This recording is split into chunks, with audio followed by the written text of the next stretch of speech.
What's up, everybody, and welcome to another episode of CNN 10. I'm Ryan Young, filling in for Core Wire. Hope you're thriving on this Thursday, September 25th.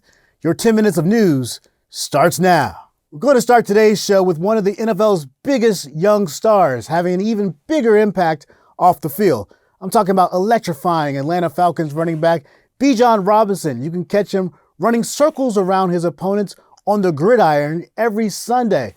But when he's not juking defenders and scoring touchdowns, he's hard at work on a cause near and dear to him, and that's childhood literacy. After learning that more than 40% of Atlanta's third grade students were reading below grade level, he started the Bijan Reads program. I got the chance to go one-on-one with Bijan as he transformed the Falcons' home stadium into a massive book fair and a reading party. Take a look.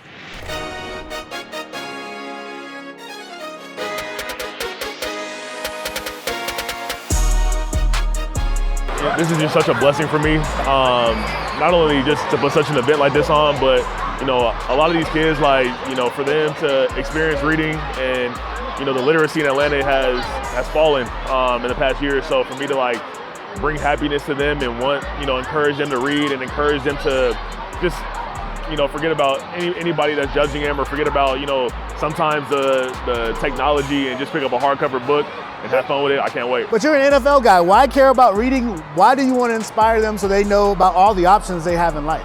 Yeah, so for me, when I was a kid, I kind of struggled with reading.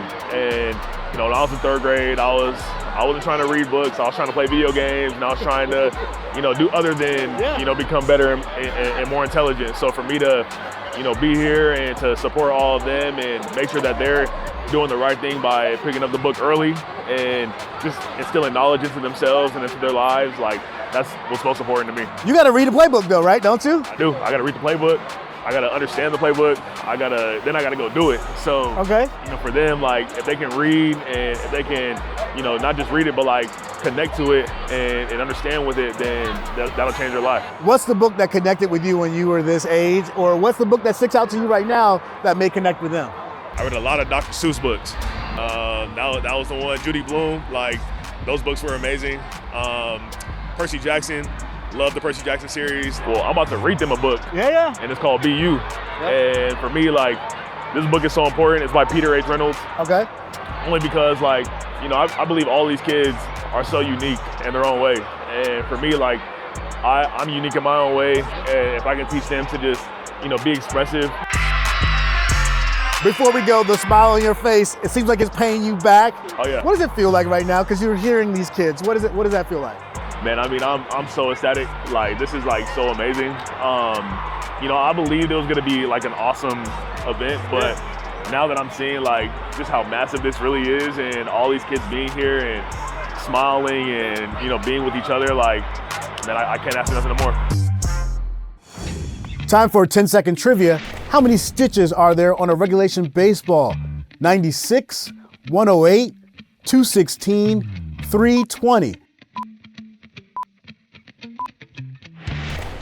If you said either 108 or 216, home run. A baseball features 108 double stitches equal to 216 single stitches. And get this, every Major League Baseball is still hand stitched. Speaking of America's favorite pastime, there's some striking news in the world of Major League Baseball. Robot umpires?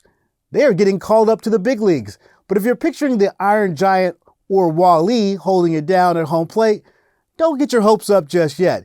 Human umpires will still call the shots, but teams will now be able to challenge up to 2 calls per game using an automated ball strike system. ABS for short, the system has been used in the minor leagues for years, but was just approved by the MLB's competition committee for use starting next season.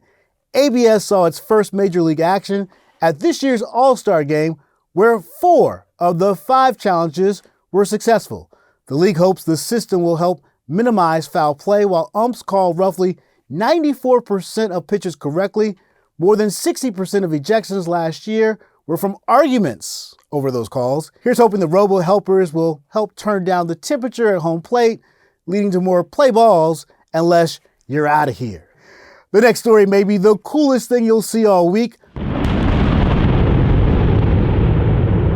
A massive 540-foot tall nuclear cooling tower demolished in seconds, with drones providing some one-of-a-kind views.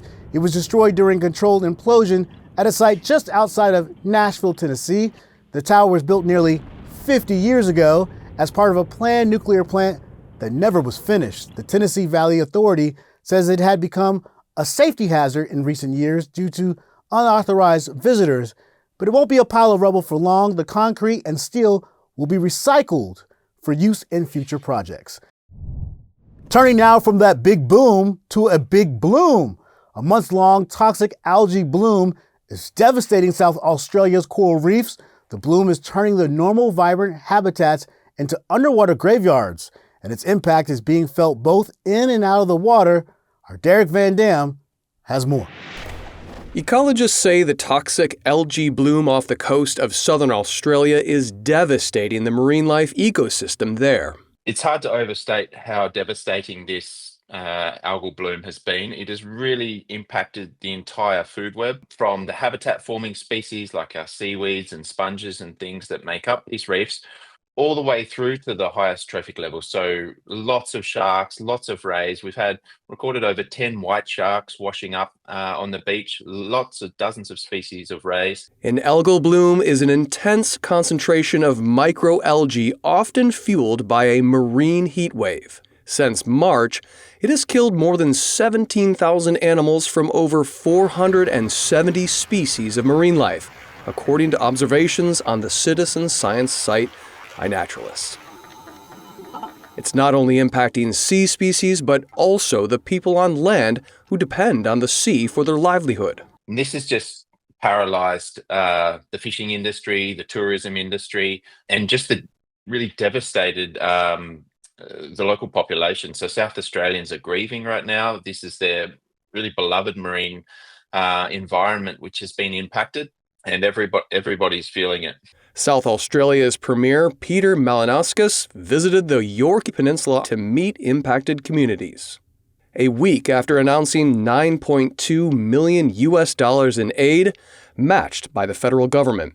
I want to be really clear about this. This is a natural disaster. I think politicians can do themselves a disservice when they get caught up in technicalities. This is a natural disaster. It should be acknowledged as such. Scientists say worldwide marine heat waves are increasing in size, duration, and frequency. So I think we can expect to see this occur elsewhere, and it's important we don't treat it as a one-off rare occurrence.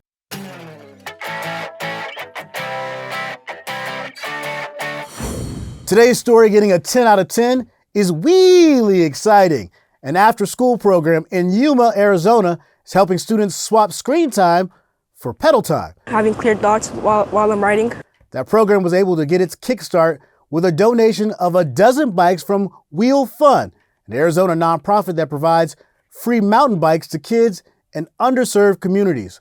While the students are learning a lot about safety and bike maintenance, they are also lessons that include math and science as the kids learn about the bikes and gear and speed ratios. They're looking forward to that one thing part of their day, but then we're able to connect how the science and technology and mathematics that they're seeing in class applies to the things that they're passionate about. Still, the mountain bike coach says the main goal is having fun. Gets them into mountain biking and building their confidence, their physical fitness, and then those life skills they need through socialization, and most importantly, getting them off the iPad. Less screens, more speed.